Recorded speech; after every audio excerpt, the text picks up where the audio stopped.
Well, for some analysis of that visit, we can speak to Andreas Krieg of the Defence Studies Department at King's College London. Thanks for joining us, Mr. Krieg. Mike Pompeo's visit to the Golan Heights marks an unprecedented break with previous US foreign policy and indeed the international position on this site. What sort of message is the Trump administration sending here diplomatically? Hi. As you rightly say, this is a farewell tour, and it's mostly about symbolism. And it kind of is the end of what were 4 years, which were staunchly pro-Israel and in support of the far right in Israel and Bibi Netanyahu.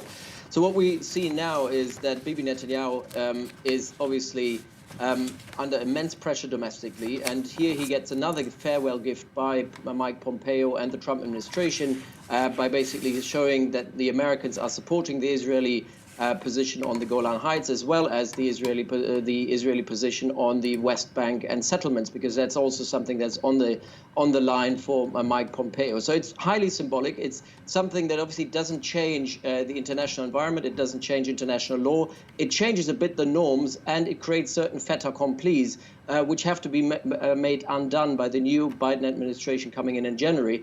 And I think that's where probably this is going. It's kind of doubling down on the achievements and hoping that the Biden administration will find it very difficult to reverse that. Now, this comes as the United States reinforces sanctions on Iran, a country that Israel considers to be its most serious enemy and indeed threat. How do you see this visit playing out in the region in the current context?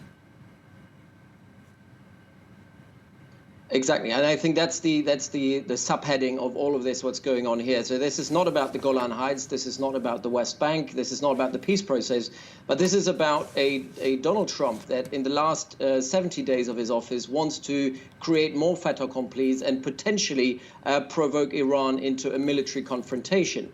And we've seen over the last couple of days and weeks that there is an intensified talks between the DOD, the Defense Department in Washington, as well as the Ministry of Defense in Israel, about potential ways and avenues to strike Iranian proxies in Syria. And they've done so over the last couple of days, and potentially striking Iranian proxies in Iraq and provoking something of a military confrontation, albeit indirect. And I think that's where the risk is, because Donald Trump is someone who is obviously, he knows he's on the way out, even if he doesn't concede.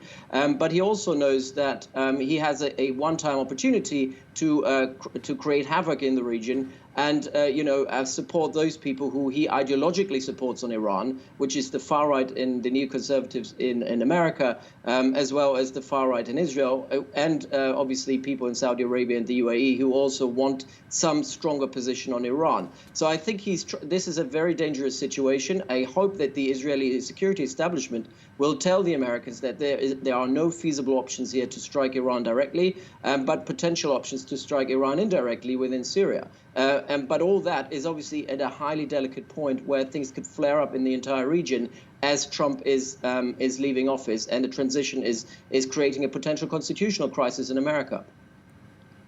Now, looking ahead to the next American administration, it should certainly represent a break from the Trump policies in Israel. But just briefly, what do you see as the top priorities on Joe Biden's agenda there?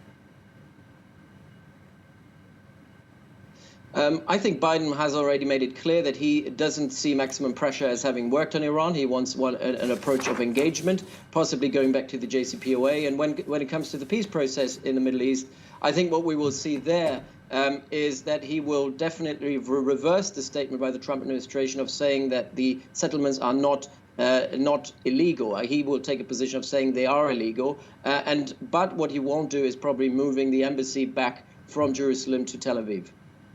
Thank you very much, Mr. Krieg, speaking to us there from the King's College in London.